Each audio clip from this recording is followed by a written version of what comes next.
Hi friends, இன்னைக்கு பாவக்காய் வச்சு ஒரு ரெசிபி செஞ்சு காட்ட போகிறேன். பாவக்காவை ரவுண்ட் ரவுண்டாக இந்த மாதிரி கட் பண்ணி எடுத்துக்கோங்க. ரொம்ப திக்காவும் இல்லாமல் தின்னாவும் இல்லாமல் மீடியம் ஷேப்பில் இந்த மாதிரி ரவுண்டு பீசஸாக கட் பண்ணி எடுத்துக்கோங்க.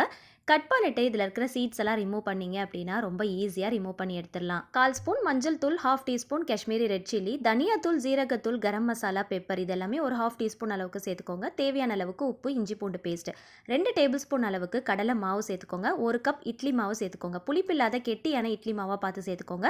2 டீஸ்பூன் தேங்காய் எண்ணெய் சேர்த்து நல்லா மிக்ஸ் பண்ணி நல்லா கோட் பண்ணி எடுத்துக்கோங்க. தண்ணி எதுவும் சேர்க்க தேவையில்லை. நம்ம சேர்த்துருக்கிற மாவோட சேர்த்து மிக்ஸ் பண்ணாலே கரெக்டாக இருக்கும். நம்ம சேர்த்துருக்கிற மசாலா பாகற்காயில் நல்லா கோட் ஆகிற அளவுக்கு மிக்ஸ் பண்ணிவிட்டு ஒரு 10 நிமிஷத்துக்கு அப்படியே ஊற விட்டுருங்க. சூடான எண்ணெயில் 2 பக்கமும் செவந்து வர அளவுக்கு பொரிச்சு எடுத்துட்டீங்க அப்படின்னா பாகற்காய் ஃப்ரை ரெடி ஆயிடுச்சு. கொஞ்சம் கூட கசப்பு தன்மை இருக்கவே இருக்காது. கண்டிப்பாக இந்த மாதிரி ஒரு தடவை ட்ரை பண்ணி பாருங்க. சாம்பார் சாதம், தயிர் சாதத்துக்கு அல்ட்டியாக இருக்கும். சூடாக சாப்பிடும் போது நல்லா கிறிஸ்பியாக இருக்கும். கசப்பு தன்மை சுத்தமாக தெரியாது. வீடியோ பிடிச்சா லைக் பண்ணி, ஷேர் பண்ணி, சப்ஸ்கிரைப் பண்ணிக்கோங்க.